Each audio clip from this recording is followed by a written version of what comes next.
السلام علیکم. له تحصیلي ډګره لنډو خبرونو ته ستړي مشئ. لوړو زده کړو وزارت د غزني پوهنتون لپاره د 30 میلیونه افغانیو په ارزښت د یو شمېر بنسټیزو پروژو منظوري ورکړې ده چې چارې یې دا مهال په چټکۍ سره روانې دي. ټاکل شوي چې دا پروژې به په نږدې راتلونکي کې ګټې اخیستنې ته وسپارل شي.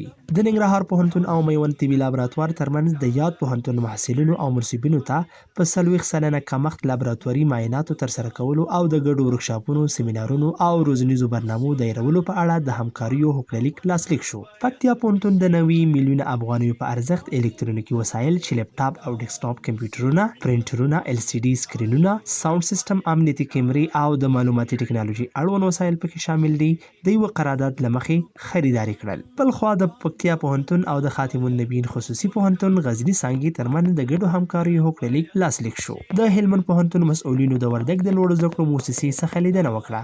یاد پلاوي د وردګ د لوړو زده کړو مؤسسې له بېلابېلو برخو او زیربنایي پروژو څخه لیدنه وکړه.